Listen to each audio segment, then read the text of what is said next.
ప్రభుత్వ ఉద్యోగాల భర్తీపై కాంగ్రెస్ సర్కార్ అన్ని అబద్ధాలే చెబుతుంది. 30,000 ఉద్యోగాలు మేమే ఇచ్చామంటూ డ్రామాలాడుతుంది. ఒక్క నోటిఫికేషన్ లేకుండా ఎలా సాధ్యమని నిరుద్యోగులు నిలదీస్తున్నారు.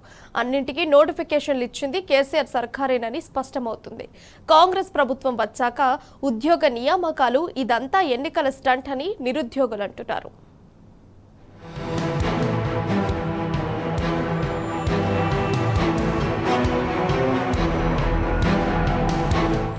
రాష్ట్రంలో మా ప్రభుత్వం అధికారంలోకి వచ్చిన 3 నెలల్లో 30,000 ప్రభుత్వ ఉద్యోగాలను భర్తీ చేశాం. ఇది స్వయాన రాష్ట్ర ముఖ్యమంత్రి రేవంత్ రెడ్డి తరచూ పలు వేదికలపై వల్లెవేస్తున్న మాట. ఇది నిజమా కాదా అన్న విషయం ఆయనకు తెలుసు, రాష్ట్ర ప్రజలకు తెలుసు. మరీ ముఖ్యంగా నిరుద్యోగులకు అంతకన్నా బాగా తెలుసు.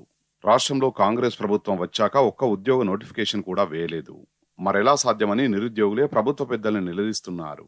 సీఎం ఒక్కరే కాదు, మంత్రులు, ఎమ్మెల్యేలు సైతం ఇదే విషయాన్ని పదే పదే చెప్తున్నారు.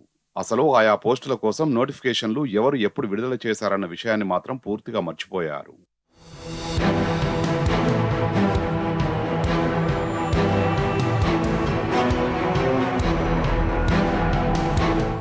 వివిధ ప్రభుత్వ శాఖల్లో 30,000 ఉద్యోగాలను తామే భర్తీ చేశామని గొప్పలు చెప్పుకుంటున్న కాంగ్రెస్ పెద్దలు పార్లమెంటు ఎన్నికలే లక్ష్యంగా నిరుద్యోగుల్ని ప్రసన్నం చేసుకోవడం కోసం ప్రచార ఆర్భాటానికి తెరలేపాడని ప్రతిపక్షాల నుంచి విమర్శలు సైతం వెల్లువెత్తుతున్నాయి.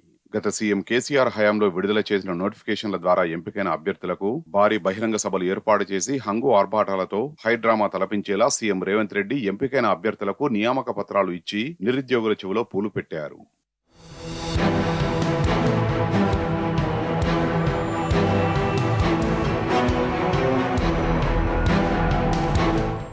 రాష్ట్రంలో వివిధ ప్రభుత్వ శాఖల్లో 30,000కు పైగా ప్రభుత్వ ఉద్యోగాల భర్తీ ఘనత గత బీఆర్ఎస్ ప్రభుత్వానికి చెందుతుందన్న విషయం ప్రతి ఒక్క నిరుద్యోగికి తెలుసు.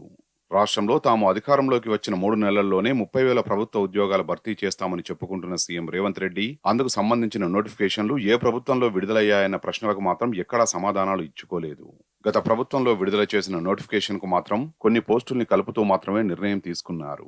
అందులో స్టాఫ్ నర్సులో 1890 పోస్టులు, గ్రూప్ 1లో 80 పోస్టుల్ని కలిపి హైకోర్టు మార్గదర్శకాల ప్రకారం నోటిఫికేషన్ జారీ చేసింది.